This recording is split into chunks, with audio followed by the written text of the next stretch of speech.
Welcome to another episode of On the Capo Stand. I am your host, David, and alongside a familiar face rejoins me, and that's Big John W. What's happening, my brother?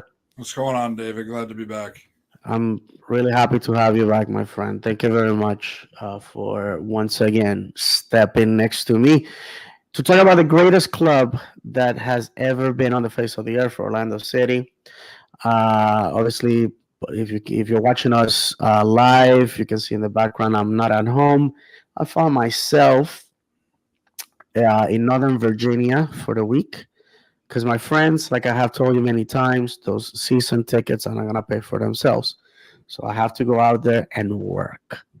So, with that said, the for those that are here for the first time, the premise is very simple. You can interact with us either by commenting live or by emailing us at footyfan76 at yahoo.com.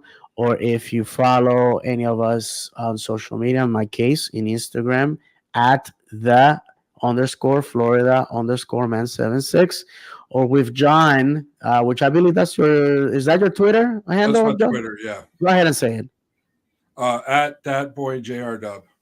Exactly. So if you DM us, we'll send you a link. There's be a portion of the show when it will be open floor for everybody to say their piece. The only requirements that we ask is that you watch your language. We wanna make it. I know, ironic coming from me. That that you watch your language, so we can have a good product that can be shared with everybody, and also no personal attacks, including the panel. You go after me, I'm just gonna dump you. We're not gonna allow this platform for trolls to come on. That's just not gonna be allowed. Well, my friends, before we move on, we want to let you know that we are live on Facebook, YouTube, and Twitch. And also, we can be found, and I'm lazy, I'm waiting for the ticket there. uh, on Twitch, we're at On the Capo Stand. On YouTube, we're on David's channel, 76. Yes, I was born in 76. That's why the 76 is prevalent. And on Facebook, we're on the Capo Stand. Um, Thank you very much to the 8 people that are watching us live. And we also And have the Instagram yes, the that's on the Instagram is campus. back. So I just got that up and running today, so we didn't have time to get it on What's the the back. Instagram, John? Same, just on the campus stand, all one word. Okay, fantastic. So now you guys heard that. Uh, okay, hold on a second. We got an important question. Can I use the last week's link to join? This is from William Aguilar. No, William, it has to be a new one because every show has a dedicated link. So again, use the go to Footy Fan or DM me or DM John, and once we have the open floor section, you can definitely join, my friend. We'd love to hear what you have to say. And here we have Jim D. 3 points on the road. Poor Inchi. Yes, absolutely. We're gonna talk about that. It was disappointing. It was like beating your dad for the first time at something. John, people are tired of listening to me. They definitely had a love of me last week. Let's go ahead and start with the first topic of the day, which is Minnesota United away. We went to St. Paul. We got 3 points. Unexpected. Your views, your opinions of the game. Yeah, I thought first half was absolutely terrible. I was dreadful. So there were there's enough to cover in the first half that they did wrong to last about 4 shows. So we'll just skip to the second half. Obviously, led up the second goal or the first goal, and then really after the first goal and even just before, I thought they, coming out of the half, they looked a little bit better offensively, had better movement in the attacking third. Just some of the passes weren't connecting, which hey, that's soccer. And then gave up the first goal and followed that up with an equalizer really quick. And one thing I want to point out about the first goal that we scored, that Orlando City scored, is that was a 15 pass buildup. It was poking and prodding, trying to find something, and then Antonio Carlos with the beautiful switch to Gaston Gonzalez, and then nice one-touch passing with Ojeda and Pereira that got Gonzalez in there, sent a low cross across the box, which we haven't seen many guys on the team do in years. Hit the low cross right across the top of the goal box, and then a late weak post run to tap it in, and a Angulo strike. You can't hit it much better than that. That's a very easy one to sky over the net into the 80th row. So, tale of two halves. Obviously, we were expecting better coming into the first half, having 2 weeks off. You would have thought that they would have been ready to go, prepared, almost scripted what they wanted to do the first part of the first half, and then just ugly soccer from both teams. I mean, Minnesota did have a couple chances, but overall it was ugly soccer in the first half. Some of the stats, we had 55% possession, so they had 45%. That's about their season average. I think coming into the game, they had 44.6% was their season average. We had 12 shots. Only 2 of those were on target, but both went in. That's been kind of the story of the season, is low shots on target with a higher quantity of shots. So the quality of shots isn't quite there. But second half, like I said, looked better. The second goal, we again, weak side run, put it in, some good passing, good run by Facu to send the crossover. Duncan couldn't quite jump high enough to get his head cleanly on it, kind of skipped over his head right to Angulo, and then I don't know what Minnesota's keeper was doing, charging him when he was that far away from net. And good attempt, got lucky on the bounce off the post, and McGuire does what McGuire's done for us so far this year. He's right there at the spot, and watching the replay, he did read it. You could tell he was watching it, looked at the post, saw to see where he was, and he did read that coming off the post. And I mean, absolutely slotted the header. It put it right between 2 or 3 of the Minnesota United players. And yeah, I mean, we can't ask for much more than 3 points on the road. One's good, 3, it's hard to complain about.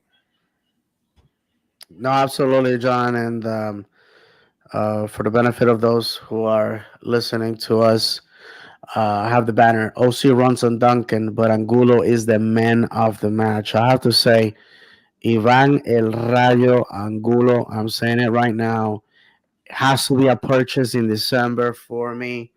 Um, all over the pitch, low key, becoming one of my favorite players. The guy's super humble. He just went out there, did what he had to do, had a goal with an incredible assist from Gaston Gonzalez. That's the reason why Gaston Gonzalez was brought here. That type of performance. Gaston did that at Unión de Santa Fe in Argentina many times, and we finally get to see it. Um, a lot of people, have been throwing the buzzword, gelling. I think we got to see that. I have to say, I watched the game with the folks from OC Fan TV who had a fantastic watch along live on YouTube, and I encourage the guys to continue doing those. I think, excuse me, I'm again still suffering from my throat. I think that the fans really want that type of interaction. And one of the things that we got to see there was the insistence by Oscar Pareja of having a three in the back, which has never worked, has horrific results, had horrific results in the past. Perfectly, the DC United game at home last 4th of July was a complete disaster. If you guys see, once we on the second half, once we switch to our traditional four in the back, the goals come in. Yes, we conceded one, but that's football. It happens. And then after that, we went for five in the back to preserve the win, which, in my opinion, super conservative, not the best football, but I get it. Oscar is playing for his job with every game, so he had to preserve the 3 points, which are critical right now. Remember, guys, that 3 points in week 1 and 3 points in week 34, they're all value the same. So, John, if you can do me a favor and read the comments here, so you can help me out, say my voice. Yeah. All right, so let's go with the first one here. Ryan Marcus asked, "What do you think will prove to the front office that Poppy is not the coach we need in terms of season results? How many more losses, or do you think an Open Cup run could keep him his job?" You mind giving an answer Yeah, to that? personally, I mean, we have to lose. I think once we lose back to back games, especially how we looked 2 matches ago at home, I think it'll take back to back losses from here forward, unless what he'll keep his job as long as they keep winning. Not that they've won a lot, but they're 2-1, 2 wins, 1 loss, the last three, and honestly, I'm still Perea Poppy out, just because of the year plus, almost year and a quarter now we're at. 3.5 at this point, if you Yeah, want to be yeah. honest. I'm specifically talking after Nani Oh yeah, and yeah, for sure. all those guys left and everything. But yeah, I mean, if they lose 2 in a row, I think they'll can him. That we'll see. I know the front office is very loyal to him. Hmm. That's proven because most coaches would have been out in the off season because he's not the owner's coach.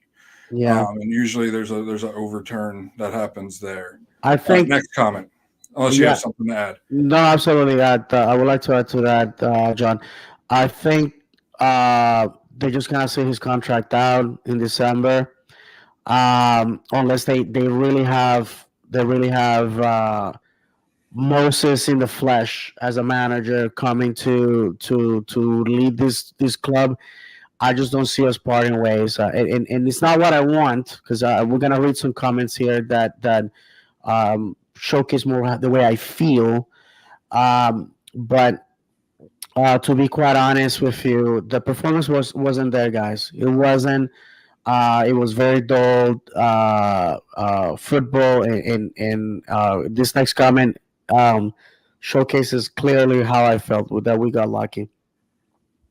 This is from our friends at Orlando Lions. Then it's JJ. Listen, we play like crap. We got lucky. We got the win, and everybody loves the coach still, and he's still playing like crap. And JJ, you and I had personal conversations before, and we know. The fact that the cornhole tailgate champions continue to go on Twitter trying to tease people saying, well, we won. Where's the pareja people out? Shows you that these people are not serious. These people don't know football. If football itself revealed in the road to Damascus to them, it's just not it. There's people here that again treat the game day as a gathering, as a something to do, and regardless of the result, they're always gonna have a great time. Football, friends, doesn't care about feelings, doesn't care about what happened last year. Football is the great equalizer. We have said it many times. Football is not played on paper; it's played on grass. And we have to be honest with ourselves. If the Minnesota United had opportunities that they did not put away, and we won simply because Ivan Angulo went out there and put that sweat equity that we have spoken about before, hit the woodwork, and a man named Duncan McGuire, a guy that I keep telling everybody, watch out for this guy. This guy's a winner. Winners win games, losers make excuses. This guy got himself in a dangerous area and punished Minnesota United. 5 Minnesota United players looked at this kid, had the ball on goal. Why were not they not there to protect it? That's a question that Minnesota United fans have to ask themselves tonight. And that's basically it.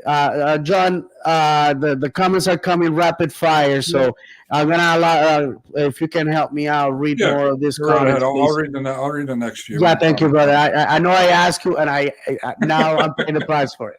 Go ahead, brother.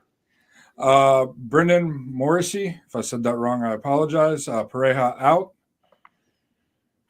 Orlando Lions Den podcast. When I said Angulo was going to be good when he came here from Portugal, nobody believed me. There you go, JJ. You Yep. said it, my friend. You said it, and on personal conversations, we know you, Papa. If I am hated by some people in the fan base, you're number two on that list, simply because we say things that come true.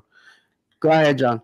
William Aguilar, you can definitely play with three defenders back, but I would use Cartagena and Araujo as CDMs at a short distance to distribute the ball forward and have Pereira be your attacking mid and two strikers. Question: Um, what happened to Cartagena? I haven't seen the guy since he came yeah, back from he's been international duty. he's been a ghost. I feel like he took a knock at some point, either right when he was with the Peruvian national team or right after. I feel like. Mm-hmm. But I actually like the three center back formation. I would have done it personally a little bit different. Mm-hmm. I would have had AC in the middle with Janssen out left and Schlegel out right personally, just based on strengths and weaknesses with those three. Yeah. And then I liked having the wing backs or the midfielders, whichever way you want to put it, the outside midfielders.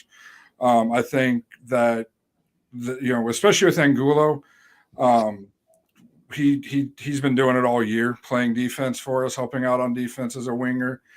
And then Gonzalez, his defending hasn't said much this year, but I know you can tell, or at least to me, I feel like he still has a lot of rust on him. Yeah, we're 2 months into the season by now Correct. almost, but still he has a lot of rust. He sat out an entire year. I think the skill that we know he has will come through. Brennan Morrissey thoughts on starting 10, and then he commented again thoughts on starting 10 South Americans. Whatever it takes to win games. Honestly, if it wins us games, it wins us games. Yeah, We get I don't started. care if they're the Taliban and they hate Puerto Rican Jews, and they are praying for fire to follow my house. The score goals are gonna be getting their jersey with their name on my back. It's that simple, folks. I wanna win. I don't know about you. I wanna win. I don't care at this point. I wanna win. Ryan Marcus, Social Event FC. That was Plenty my of that. Plenty of yep. that. Those people don't let out. They don't let out, man. I'm not there, and they're still praying for fire. I'm not coming back. That I have too much to do in my life to be wasting it Orlando with that. ORL Soccer 10. I think we see Poppy through the end of the season Hmm. too, unless we see a total meltdown. We need to win at home. These next two games against struggling DC and the Galaxy, who's literally a dumpster fire on the field and in the front office. Yeah, I mean LA Galaxy. It's Wow. sad to see. They used to be royalty.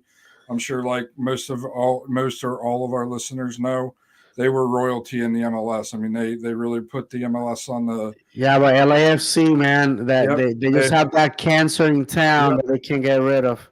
Jim D, I've had a lot of people tell me it's not Poppy's fault that we have no offense and our players are tripping over one another.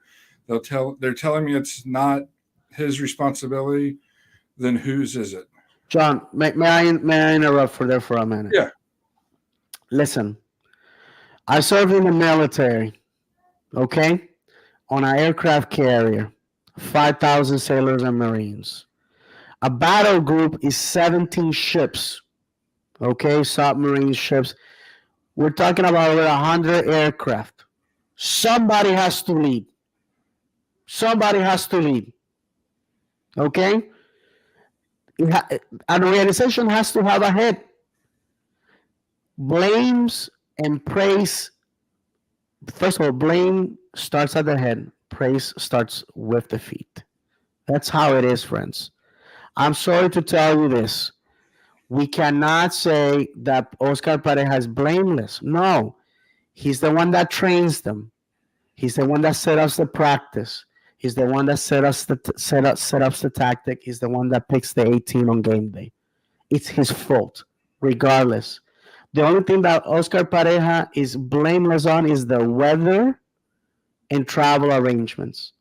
Those things do affect on game day and especially away. Other than that, friends, he is the beginning and the end of the blame. He himself said so in Pints with Pareja last year. People who have this messianic, this chaotic cult of personality over a man that is a fantastic human being, a man of faith, a family man, a great footballer, a great tactician. Oscar Pareja has a lot of praise that can go his way. The issue, friends, is that MLS has moved on from what made Oscar Pareja an effective manager in this league, and our players are different players, and this fan base it deserves better. And I finished this with this so John can say his comment. This past weekend, I watched a lot of football again. LAFC has won two supporter shields, has an MLS Cup, and at this point, I'm a firm believer that they may take CCL. They're a club that started after us. What's the excuse there? FC Cincinnati was the laughing stock of this league. They changed managers, they put good people in the front office, and look at them. Top contention for the supporter shield. Friends, we cannot continue to look at a St. Louis FC that just started winning games like madmen, and still people in this fan base are asking for time to gel. These are professional players. This is what they get paid for. Oscar Pareja is a manager, a professional manager, a man that understands the demands of the game. We cannot keep making excuses for it. And I finish with this. I work really hard for my money to pay for my ticket, and I want outstanding performances. Have we received that at home in the last few games? The answer is no. Go ahead, John. Yeah, I mean, last four games to really take out the U.S. Open Cup match against Red Bulls, and has there been one since the beginning of last season? I would say not that I can remember. Yeah, I mean, Jim D hit it. Is right. If it's not his, then whose is it? It has to fall on somebody. Falls on the leader of the team, the guy that's paid the money he's being paid to put the players in a position to succeed, and he's struggled to do that, in particular this year. And with what you said, David, about the league passing him, when he was in Texas, I can never remember which team he coached, but Dallas. Dallas. Okay. Did Dallas have a Torres or an Ojeda or a Herrera? They may have had one of them. They didn't have all three of them, that's for sure. So when you have, three guys that are used to being alphas on their teams, and then they come in, Torres was the alpha for us last year. Ojeda was the alpha for his team the year before. The coach has to know where the players succeed at. And if you're going to bring these guys in, and we got three guys that want to run the middle of the field, particularly 18 to 25 yards out, that's part of our problem is we get so clogged up in the central part, in the middle part of the field, in the attacking third, that nothing can happen. And that's 100% falls on the coach. All right, next Absolutely. comment. Sure. This one took me by surprise. Thoughts on Jack Lynn's call up? I've been friends. I've been traveling all day. Airport work things. You excuse me. I am not up to date. Do you know anything about this, John? I do not. I know I saw that there were some call ups right before we went on air. I tried to look at them and then had to get everything set up. Well, I'll tell you what, Jack Ryan, Lynn, if you right? don't mind, where did he? If you could comment again, what was he called up to? Since we're unaware, and we can move on to the next comment. Just Yeah, it's probably the U20s. okay. or better known as the Olympic team. This is Mhm. what Benji Michel and Andres Perea were called in last cycle. I believe that's what it is. I'm don't quote me on that. If he got called up, great. I mean, he has been fantastic at OCB. Unfortunately, OCB fell to Atlanta United 2-3-1 this past weekend. But quite arguably, everybody says that, and I agree that OCB is looking better than the first team. John. Yeah, Orlando Lions Den podcast said if Poppy was in the Luxembourg League, he would have been fired 6 times. And then they continue to say the next comment. Listen, in the business of soccer, if coaches don't produce within a year or less, they get fired. Even the Filipino League knows the business of soccer. Yeah, I mean, he's right. The average um, soccer coach, football manager, soccer manager, whatever verbiage you want to use, lasts just a little bit, not even a year and a half. That's their average tenure at a club. So for him to be here, almost through 3 years now, three, Mhm. 2.5, 3.5 years, that's a very long time in the life of a soccer coach. No, So absolutely. And we have said it, John, that the average stay for a manager is 18 months yeah, in world football. So my team, Stevenage, had four managers last season. Four. And when we looked like it was going to be all over, Super Steve Evans comes in to save the day. I'm going to say it publicly because I actually sent him a gift to my English team's manager, Steven. I sent him a gift with a nice note telling him how much I appreciated everything that he has done for the club. And I'm just saying it publicly because the clubs that I follow, man, I love them. I follow them. I support them with my money, with my time, with my effort. And sounds maybe like a geeky or cheesy thing to do, but I was that touched by his leadership, in his interviews. He speaks like I want to be spoken to, like a leader. I'm going to war, and you're coming with me. And my friends, that's what we need. I don't need a paternalistic figure when it comes to my manager. That's what my father's for. That's what my grandfathers were for me. I just need a leader. I need somebody that's gonna tell me we're gonna win, and they win. Don't tell me we're gonna win and nothing happens. Next comment. I'm gonna take this one, John. okay. Don't worry, David. I got your back. This is Ryan Marcus. Don't worry, David. I got your back against the purple hair ILF social event hooligans. And thank you, Ryan. And I want to make this clear. John knows because I have spoken about this with him. My situation with the ILF is a complicated one. I have to say I was very happy to join that organization. Unfortunately, I was not allowed to flourish there because I was kicked out unilaterally by the president's decision in violation of the ILF's rules and regulations. If you want to kick the member out, you have to give that member the opportunity to defend themselves and to appeal the decision. That was never given to me. That opportunity was never given to me. The other person involved in that situation, that unfortunate situation on Twitter, is also an ILF member. That person is still in good standing with the ILF. Um, you know, Being kicked out of the ILF, which by the way I did not got kicked out. I voluntarily gave my resignation. It's not the worst thing that could have happened to me in my life. I'm a member of the veteran community of the United States Navy, great organization.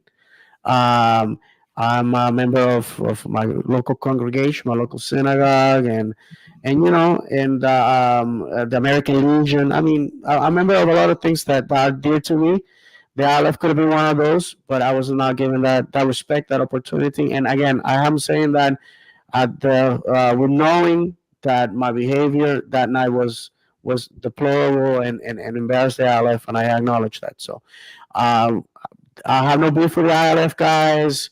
I am just asking from them the same respect I'm giving them. You do your thing, I do my thing, and it's amicable divorce, if you will.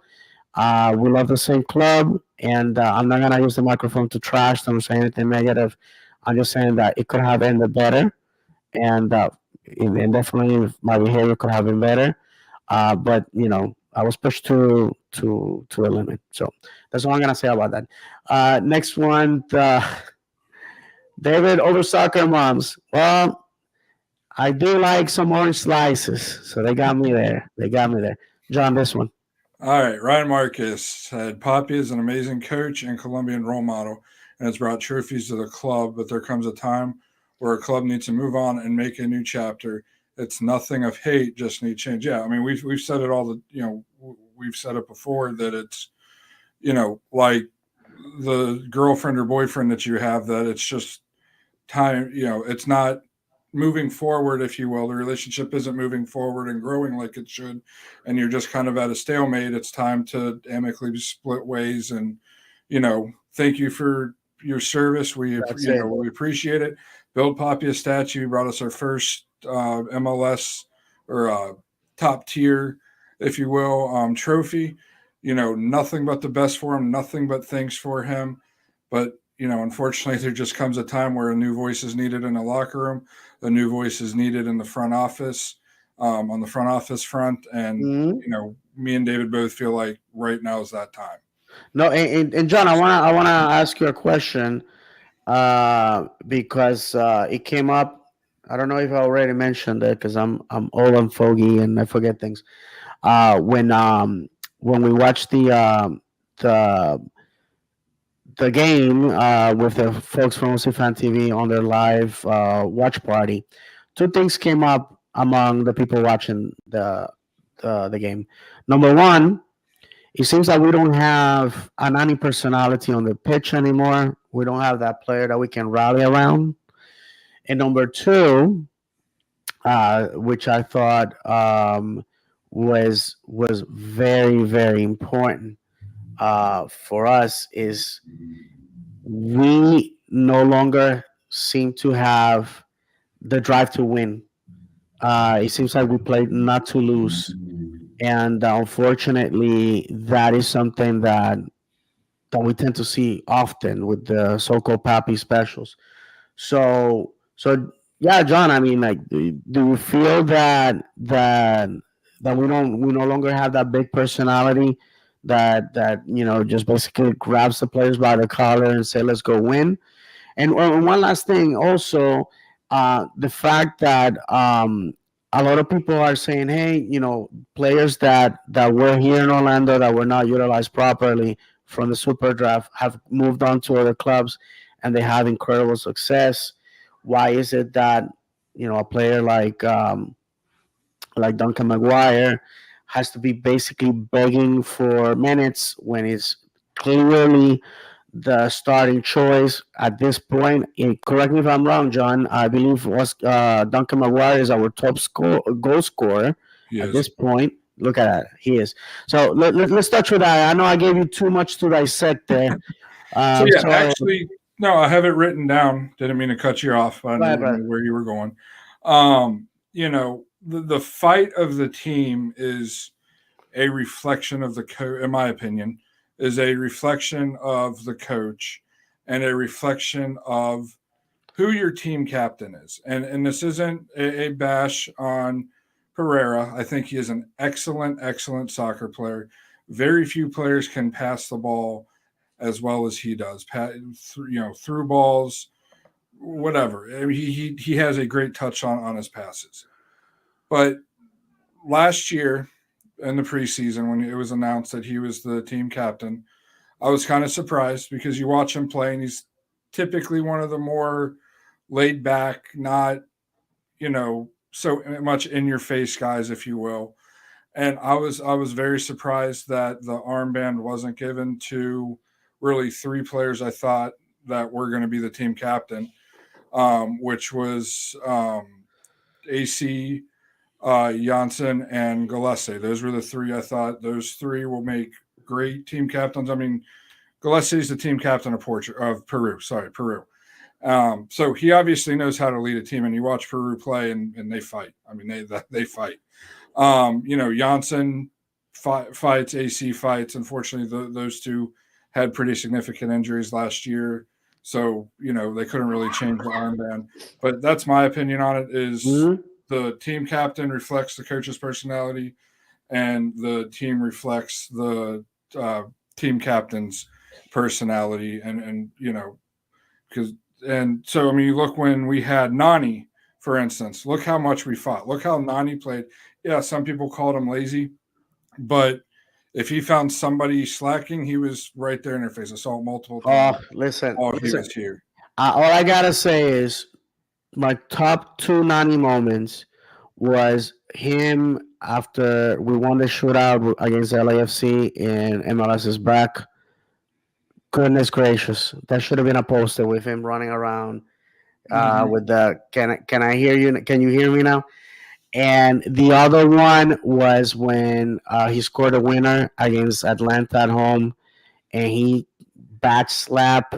Uh, listen, I mean, I would have pitch invaded had I been there. They're lucky that work held me back and I was unable to attend that game. I would have pitch invaded, my friends. Let's read some comments. And by the way, if you have a link to the show, and go ahead and jump in because it's that time, my friends. It's open floor. It's open floor. So go ahead and if you have a link, go ahead and log on, and we'll bring you on. Let me read some comments here. Excuse me, because that when new comments come in, it pushes the one that I want back. So I gotta go fish it. Okay, JJ, David is still early. Laughing my ass off. Yeah, I think it's very early, my friend. But people will do whatever. John, if you can help me here reading some of these. Yeah, definitely. Ryan Marcus. Yeah, I think he was referring to his comment Oh, to the earlier. first team. Okay, Yeah, I he's go not ahead. called up. Just wondering if you were to get called up to the first team. Just wondering if you would want him called. Uh, the fact of the matter is, Jacqueline is very young. Still has feel like he still has a very high ceiling. David, you watched the last year. You watched a lot more Orlando City B than I I did. gotta tell you, I'm gonna be cruel, and I'm gonna be cruel. You guys are not gonna like me. I honestly, last year I would have brought him up to the first team, but the fact of the matter is that Duncan McGuire is a better player in that position. Yep, that's where I was going with it. Yeah. Duncan McGuire, I'm gonna separate. I'm gonna separate a chunk of time tonight to talk about Duncan McGuire because I am very impressed by this player, and I think he deserves a little bit of our praise because technically he's very good. I mean, NCAA Player of the Year. But what I like in my players, guys, the thing that your friend David Valentin values is the winning attitude. You are born with that. The Nani called it the being allergic to losing, and it's something that I've seen this young man from Nebraska that I really like. I see a future with the national team. I see Europe in the future for this young man because it's something that tells me that this guy just wants to win at all costs, and that's what people pay their heart and money to see. So I don't want to go too deep into that. Let me go ahead and catch up this comments here. Go ahead, John, if you don't mind. Jim D, I sound like a broken record, but this weekend has to be an exciting and up tempo match, beating a dead horse. But at some point, we need to win at home. We I mean, have wins at to. home. You can't win. You have to win at home. That's the We number have one said that. rule of match day is win at home. Brendan Morrissey, this weekend will be similar to July 4th game against DC United. Orlando City will get punished by Ruan. Which, by the way, is having a season ruin. Yes, he is. Woo! Lord have mercy.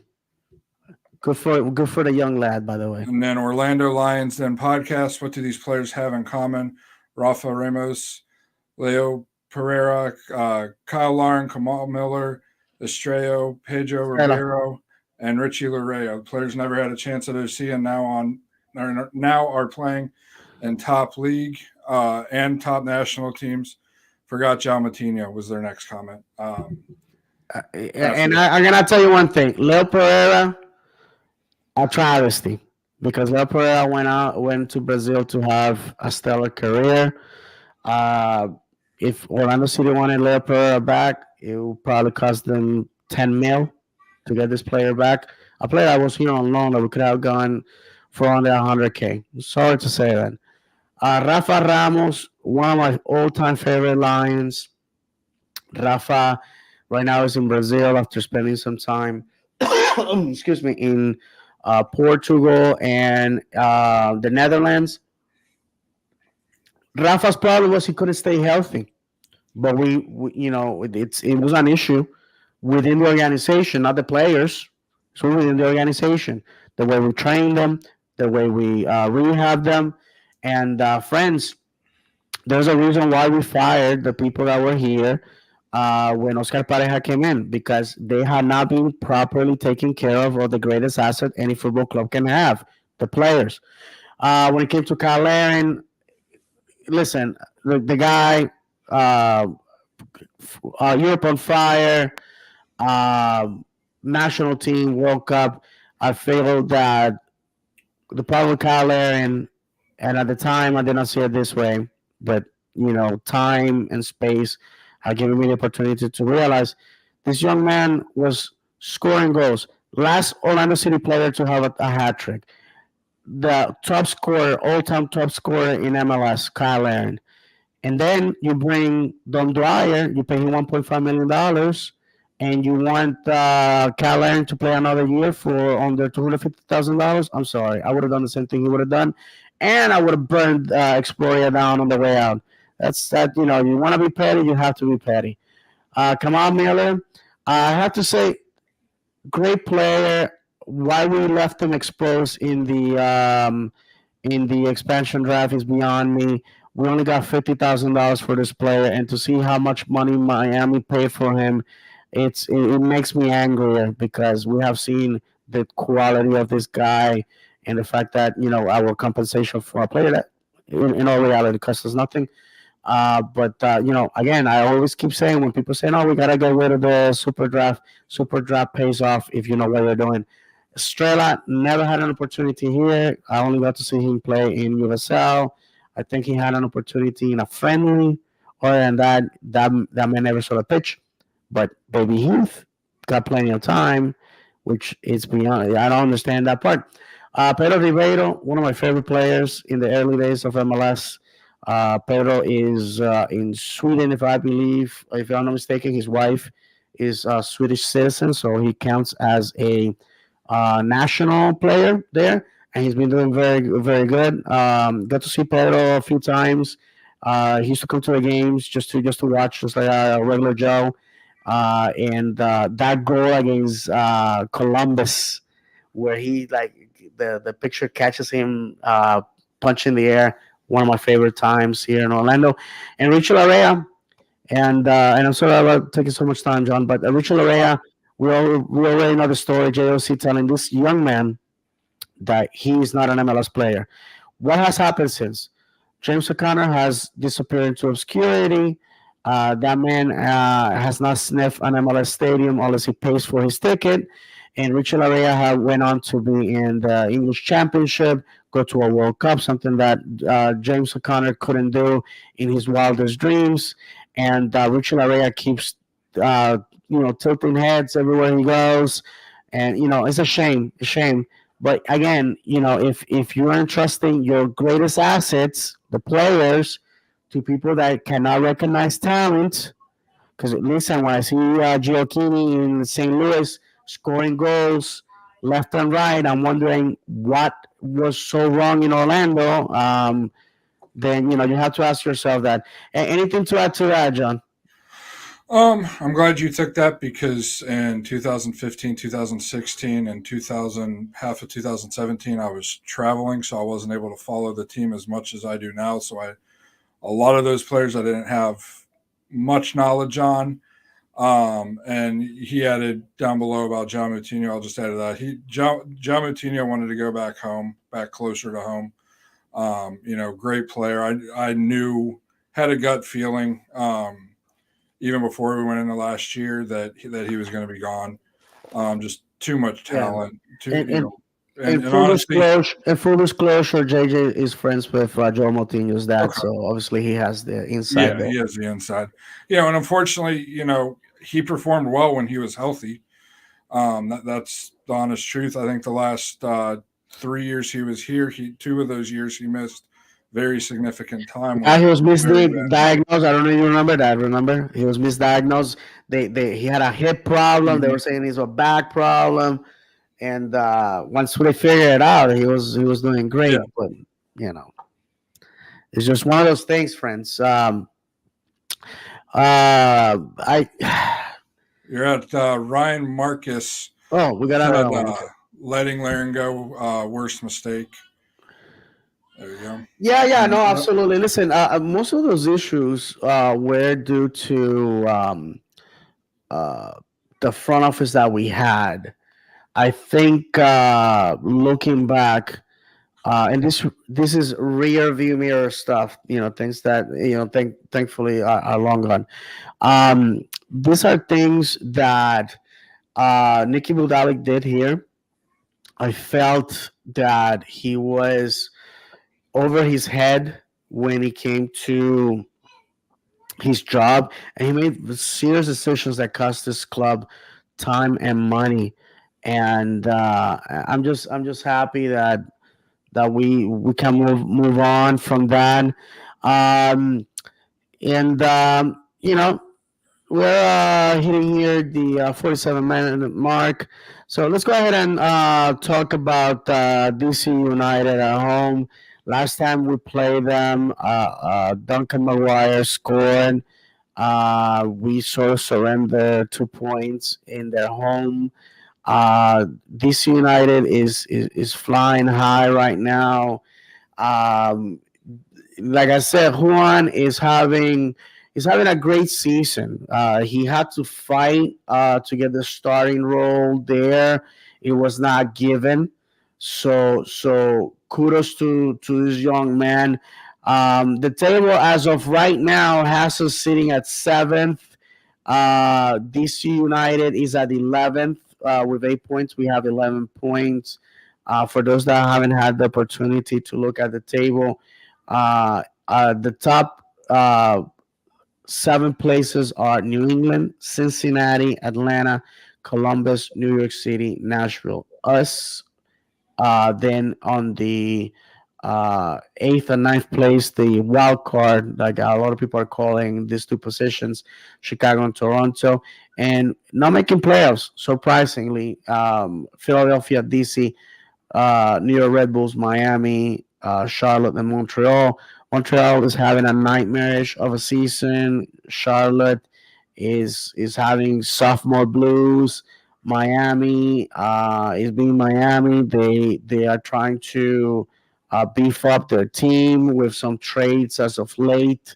But I think that the people are gonna start realizing the emperor has no clothes with the leadership of that club. New York Red Bulls going through a traumatic situation internally and externally. We're not a New York Red Bulls podcast, so we're not gonna go into that. And also, we don't like to dip into people's problems. I believe that fan base needs to sort this out with their own team. DC United, not the revival that people were expecting with Wayne Rooney. I think he's a great player, or was a great player. As a manager, is a very hit and miss. He has not impressed me. Gotta be honest with you.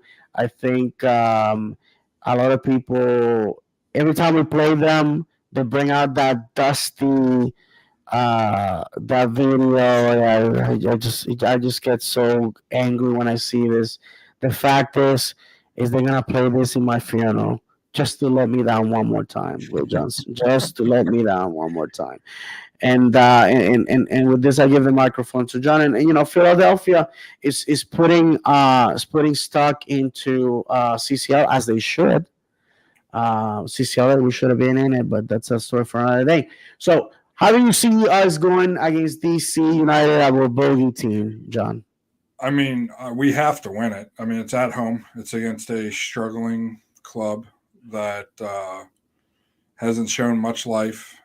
We anything but a win this weekend is absolutely unacceptable. And anybody that thinks comes away from that match with a draw that feels that even remotely accepting of that just doesn't know soccer. I'm going to say plain out say that you just don't know ball. Um, you know, my fear is the curse of Rooney. We always, anytime we face him or one of his teams, we always seem to struggle. But it's one on paper we should absolutely dominate. I'm saying should be 3-4 or nothing. I honestly see it probably being your typical Poppy game, 2-1, 1-0, maybe 2-0 if we get lucky and they don't sneak one in on us. And Gillespie stands on his head like he always has to every You just single have to game. win this one, John. I'm Yeah, telling you, we man. have to. Period. You have to. You have to win it. Yeah. Let me go ahead and real quick on these comments here. If you don't mind reading that, John. Yeah. Jim D asks, how have we not even settled on starting 11 yet? Last season seemed the same, a revolving door of players, strikers, and sometimes formations. It's just not winning what winning teams do. Correct. We need consistency. And the Yep. fact that our DP, Urchin Kara, is not playing, Jesus. I mean, I'm sorry. It's just too much.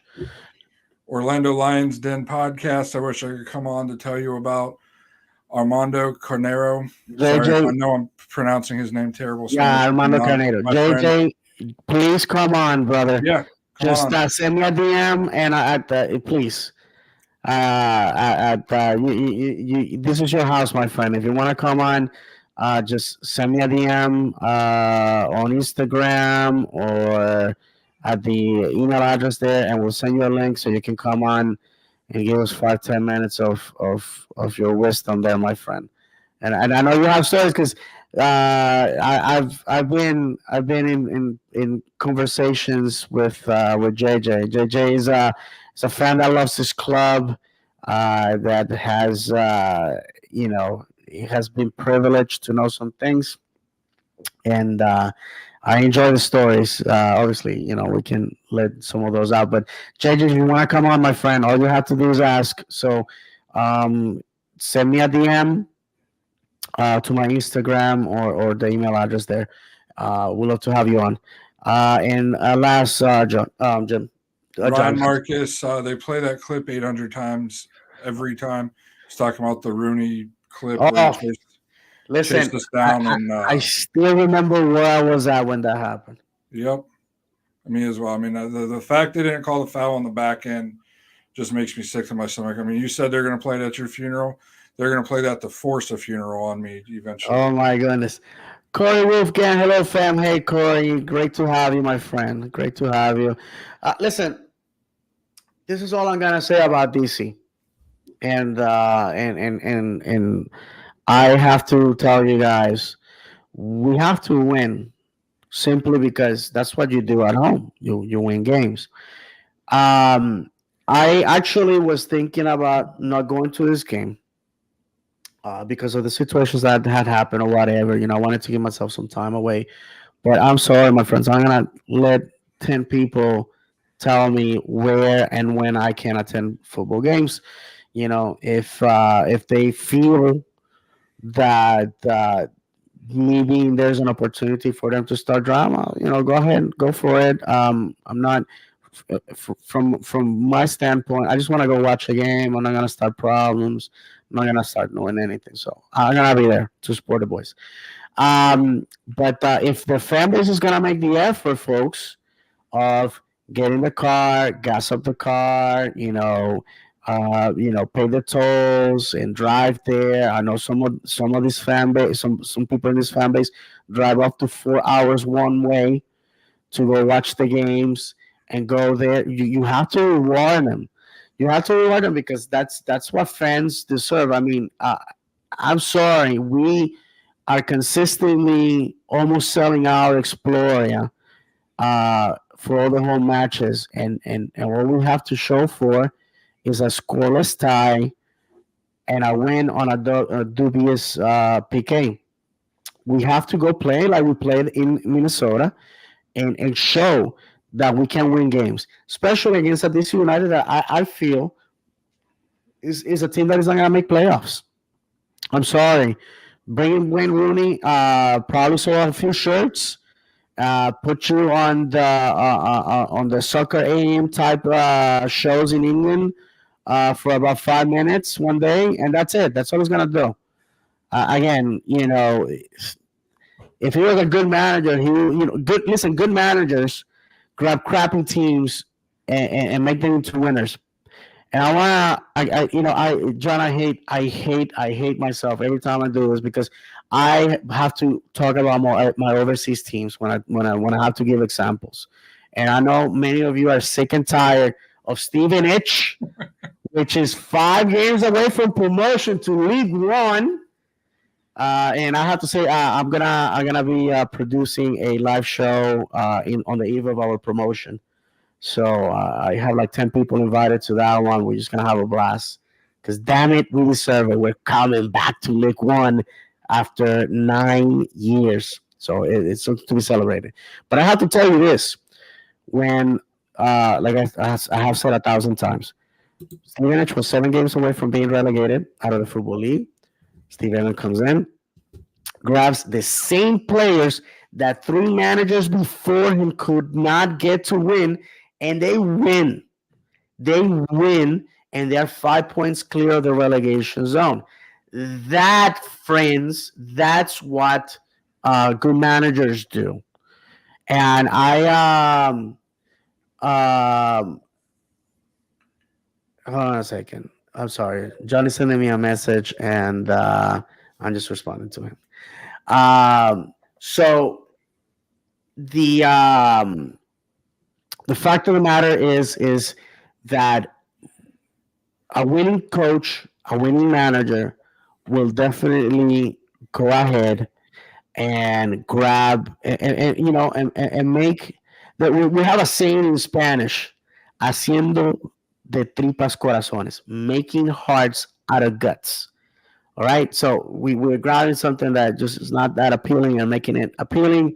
And I feel that if we were to have a great manager in Orlando, that some of those L's will turn into ties, some of those ties will turn into wins, and we'll be lifting trophies here as well.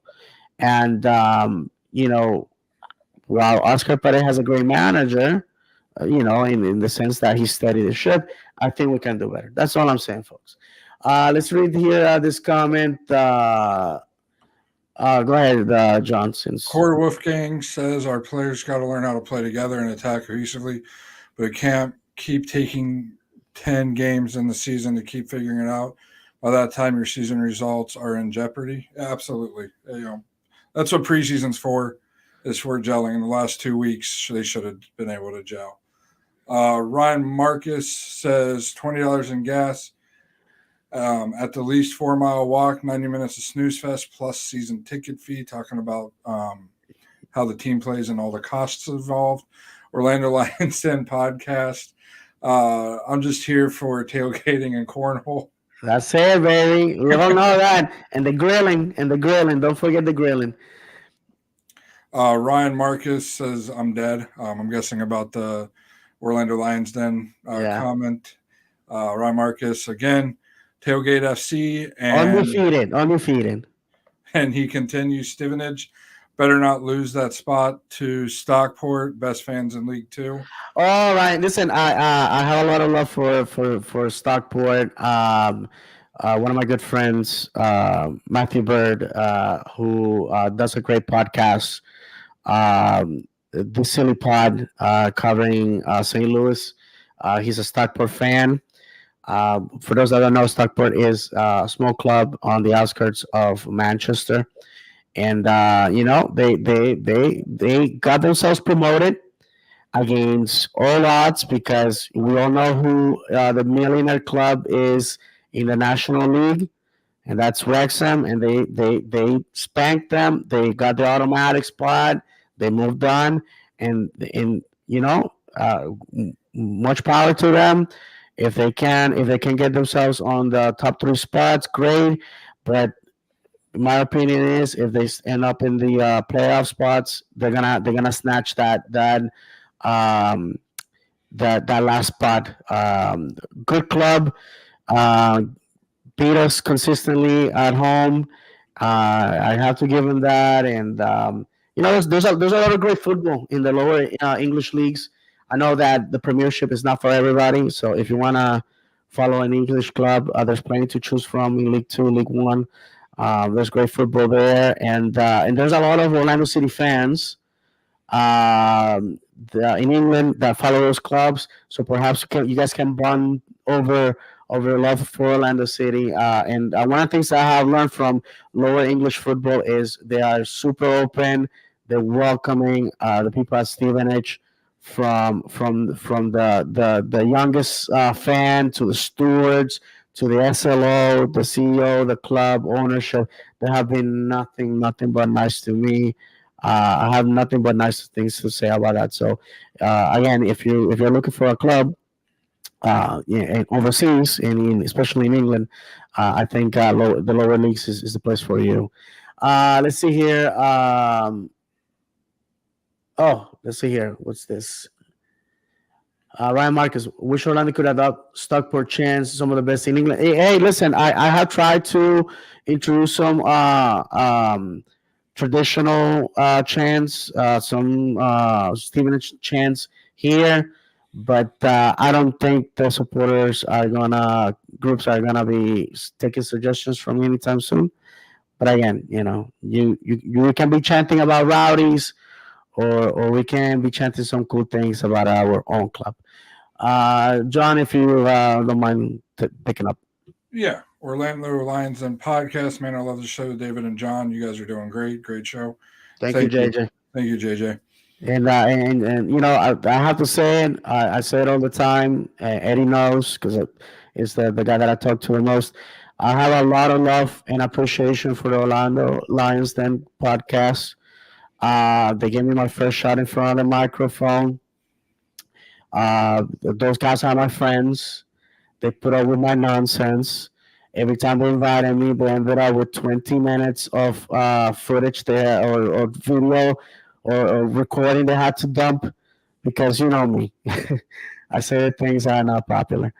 Till this day, the show that I did with JJ, Eddie, Eddie's brother, on the eve of James O'Connor being fired, in my opinion, was, as far as podcast, not because I'm in it, I think is the most sincere moment that four guys can have with one another about the state of their team.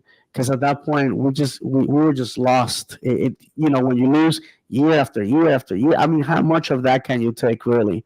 And little did we know that the light was at the end of the tunnel. But at that point, we couldn't see it, and sometimes when I feel really, really low, I actually revisit that show, because I would love to, like, let those four guys know. Guess what? It's gonna get better. Next comment, John. Jim D. Sometimes it just takes a new set of eyes on a problem. Pareja has been staring at this problem for 2 years. Sometimes it's hard to see what can be right in front of you. Listen, I'm gonna go. I'll take this one, David. Sure. I'm a huge college basketball fan. Xavier University from Cincinnati, where I was born and raised, is the team I team I root for. They had a coach that was there for 4 years. 1 year was a COVID year, and in the 2 years after the COVID year, they failed to make the NCAA tournament, which for Xavier is a no-no, especially the last 15, 20 years at this point. They end up firing him actually in the middle of the NIT, which is another postseason tournament that's underneath what everybody knows as March Madness. Fire him in the middle of that, get one of his assistants in there. They end up winning the tournament. They don't sign him on. They sign a different coach, a coach with a higher pedigree. And this year, basically the same players. There was really one player that that was a new player that stepped in, but basically the same team. They were talks that they were a Final Four, a favorite to make the Final Four and possibly the NCAA championship. So a coach, a new set of eyes, a new coach, a new philosophy, just a new voice in the room can make all the difference. Look at David's team, Stevenage, exactly right there. Point in case, those two examples is all really all you need is examples when it shows what a new voice can do, and it can go wrong. You can hire the wrong person, which is not what David and I want to do. We want the right person for the job. We want and honestly, if David and I was talking before the show, if they go on a winning streak and start winning games, Oscar deserves to keep his job till at least the end of the season. But the point in case is the job of a coach is to win games. And in my opinion, and I know David's opinion, because we've talked a lot about this, Pareja just doesn't win games anymore like he used to. Good, David. No, no, absolutely, and you have to be consistent. Tonight, it seems like we're not gonna have any callers. We some people requested the links. We send it to them. They have not logged on, and one of the things that I wanted to be clear with on the show is if you don't want to come on, then you don't come on. That's it. I mean, I know it's a scary proposition to put yourself out there, but the offer will still be there. I want to thank the 14 people that are watching us live. I want to remind everybody that we are on audio form in whatever you consume your podcast, all the major apps. And again, we're on live on YouTube, Facebook, and Twitch. John, I think an hour and 7 minutes is plenty to talk about all the topics. I would like to close talking about this young man, um, Duncan McGuire. We have said it. Orlando City runs on Duncan. Excuse me. I have to say this. One of the things that we have to learn is there's a concept called champion by proxy. And in antiquity, we're all familiar with the story of David and Goliath. In antiquity, when there was a stalemate among armies, and they wanted to decide the okay, how do we resolve this situation, they will send a champion, which today we associate with winners. But back in those days, a champion will be a person who is bestowed with the responsibility of winning for the army that represented. And these two guys will duke it out, and whoever wins, that army wins the war, and everybody can go home, and et cetera, et cetera. And like I said, we're all familiar with the biblical story of David and Goliath, which is basically this concept.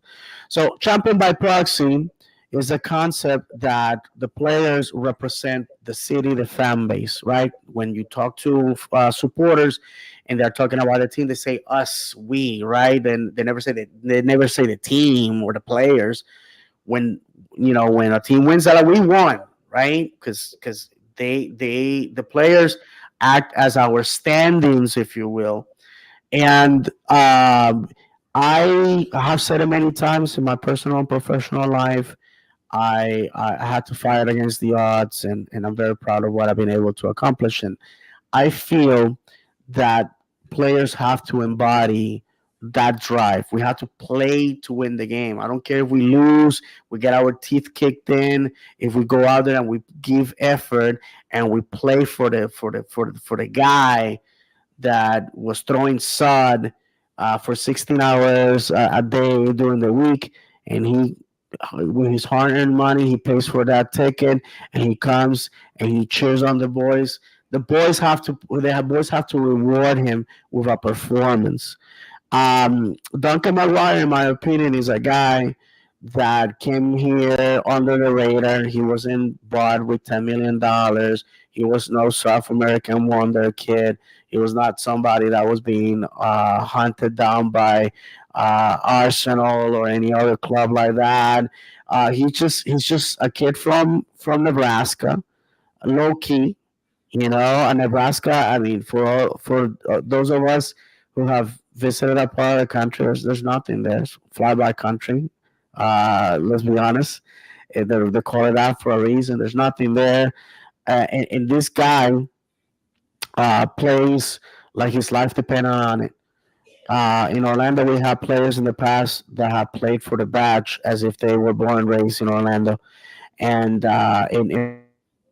in those names we still remember the Christian Higuitas, the Adrian Winters, the Nannies, those guys. Chris Mueller's. I know that's gonna rub some people the wrong way, but while Chris was here, he gave everything he had.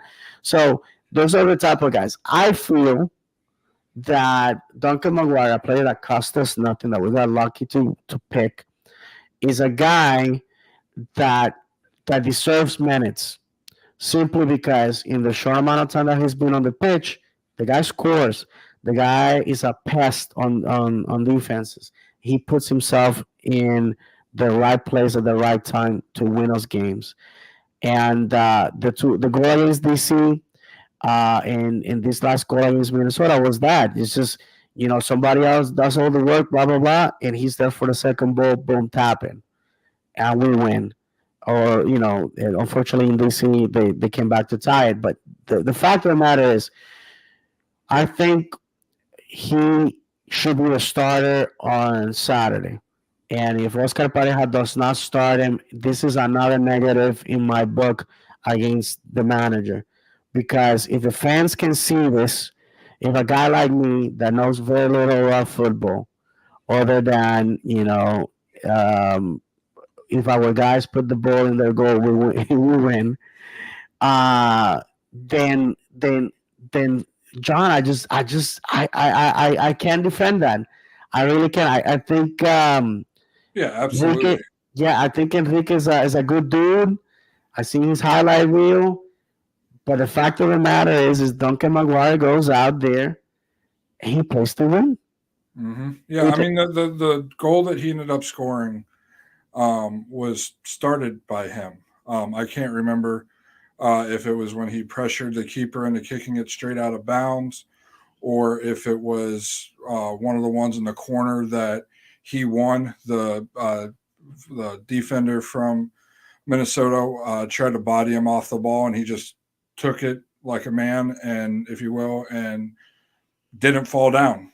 Showed his strength, showed how athletic he was to get hit hard and stay on his feet, win the ball. And defensively, I mean, there's been times 2 weeks ago, I believe it was, against Nashville. Nashville had a counter off a corner kick, I believe it was, and there goes Duncan streaking down the middle of the field like his hair's on fire, trying to add some defensive support so the other team can't score and we can stay in the game. I mean that, you know, to add to your point of being a champion, think about the guys that are most revered in sports, especially where an individual can make such a big difference. mm-hmm. In my mind and my generation, you had Michael Jordan, Kobe Bryant. Those were the two that did everything they could to win, and that's look watching the matches. That's really the mentality that Duncan has, and he's. I was wary when we got him when we drafted him, but he's done nothing but impress me, and I fully agree that he deserves a start this week. And show what he can do for a full 90 minutes or 70 minutes, however long he may be in there for, and then put somebody else in there to, that has a different skill set if he's not working out or if we need a little more defensive support. Jim D. We always say things like, what if a guy had presses like Enrique, but has the finishing and size of Cara? Well, we do. It's Duncan. Absolutely.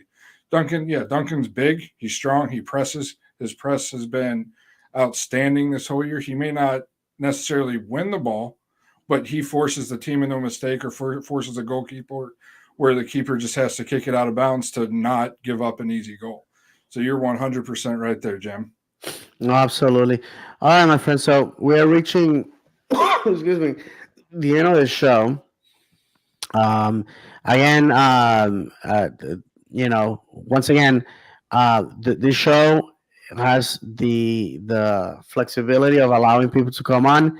So I'm begging of you. We want to hear your comments. We want to hear your impressions. So next episode, I would like to see more people interact with us. I mean, we appreciate the comments. Don't be afraid about being on camera or anything like that. We want to hear from you guys. We want to be a platform for your defense. And I want to finish with this.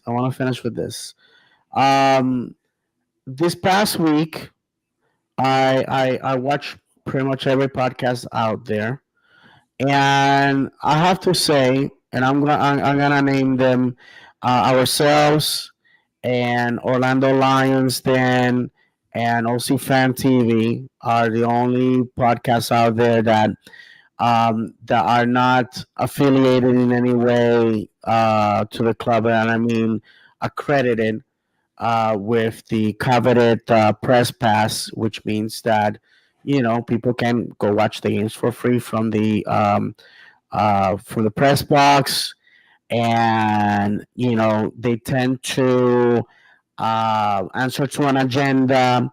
um, in those shows.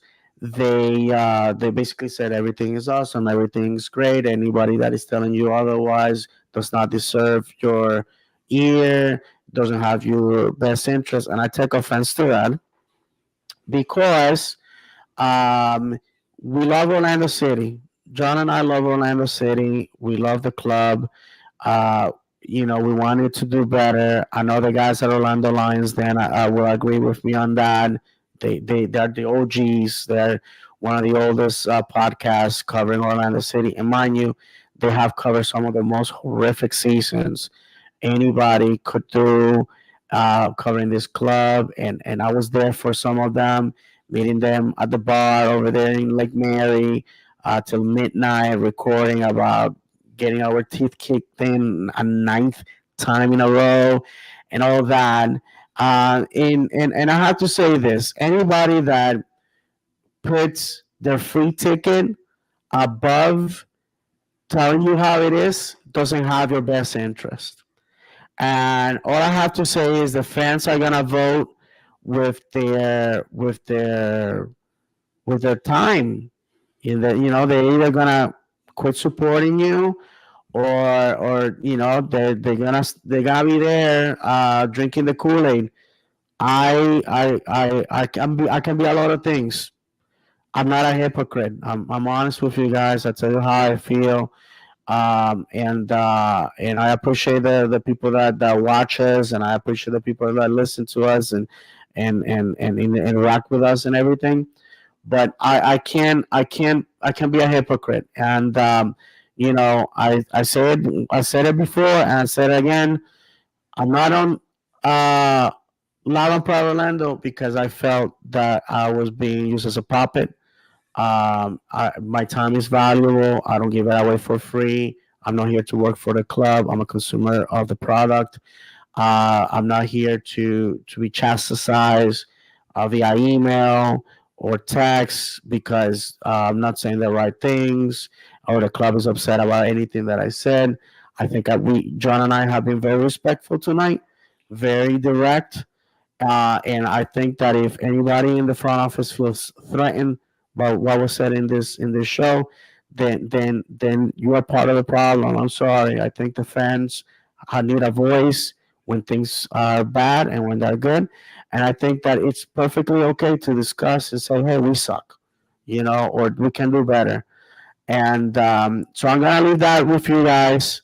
There has been a lot of things that have been said publicly and behind closed doors about my person and my intentions and this show and a lot of different things. All I gotta say is that we produce a content that we feel respects the fan and respects the club and respect everybody that goes out there on game day trying to get those coveted 3 points. And we don't owe ourselves to anybody. We have no strings attached. John and I pay for our tickets. Nobody does that for us. We go and consume the product like everybody else. And if anybody has anything to say it publicly and say my name when you say it. Don't talk in code or give backhanded compliments. You know that nobody knew who you were, and that people went to your show because of me. And Luis, I'm sorry to tell you that you are losing focus of what's important. And I'm calling your name out because I consider you a friend, even though some of the things that you have said and done have been kind of productive. I hope that you understand that the purpose of podcasting is to give a voice to the people and a voice to the fan, and to put personal interest ahead. Not cool, man. So I know John wasn't expecting that, but I have to protect the integrity of our show. I have to protect the integrity of our show. And again, and I'll finish with this so John can say his the departing words. I think telling the fans that everything is great because that's what the club wants you to say. I think is dishonest. Go ahead, John. So yeah, what David was saying about you guys having the availability to join the show and everything, we don't want everybody to agree with us. We want somebody to have a different opinion that's willing to come on, join us on our show, and have a conversation about why they feel we should keep Poppy, or why Kara should start over Duncan, or why Torres shouldn't be playing, or whatever the topic may be that you disagree with us on. We're not going to criticize you. We're not going to say, that you're stupid, or anything like that. We want to have a conversation with you, whether you agree with us or you don't agree with us, and to have that dialogue and make it a fun, really fun show for everybody. So it's not just a listening show when you're tuning in live. If you, like David said the whole time, if you want to join us during the show, it's right there on the bottom of the screen. We'll add our Instagram next week that you can direct message us, and we'll send you over the link to phone in, and you don't even have to show your face. You can Yeah, turn yeah, the camera off absolutely. on your phone. Audio Use your only. phone. You don't have to have a podcast set up. Just use your phone, turn the camera off, and just like it's a phone call. Hmm. We don't ask, we don't expect it to be a professional Correct. broadcast from when you call, and we just want to have the conversation and hear other opinions, but us two boneheads rattling for an hour and a half. Yeah, for sure, for Yeah. sure. And again, we're not starting. We're not start. It's not the 1990s. We're not starting podcast wars. But you know me. I can only be me. I'm a wild albino tiger. Cannot be contained. I told you that before. If people are gonna send us vibes, we're gonna return them supercharged. That's how we're gonna do it.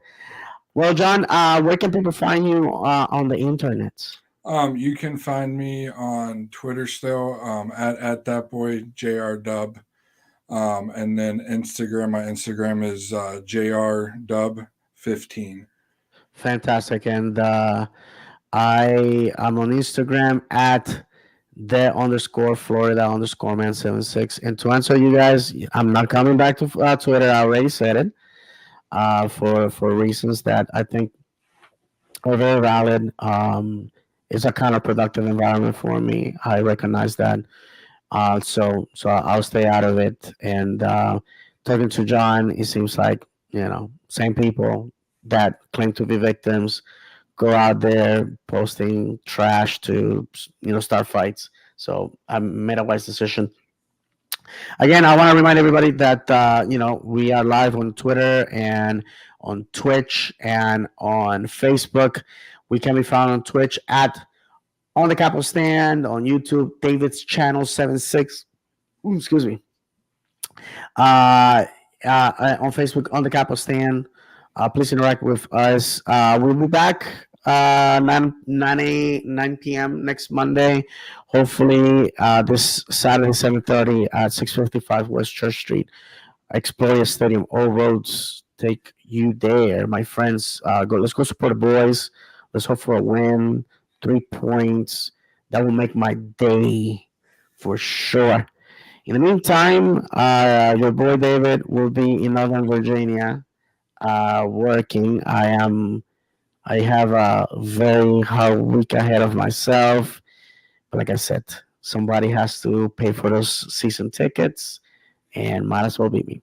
So, John, my brother, thank you for joining us tonight. And this is gonna be a constant. I appreciate you. My voice appreciates you. Definitely. Thank you for having me. Yeah, no, absolutely, my friend. This is your house anytime. So, friends, I will leave you with the only way we know how, by reminding you that football is the sport for those that don't mind having their mouth smashed and their hearts broken. So let's hope that this Saturday we can tell Wayne Rooney, no more, sir. You're not going to steal our joy. We're going to defeat you. And next Monday we can talk about a victory at Exploria. From John and myself, may God bless you. And as always, vamos Orlando!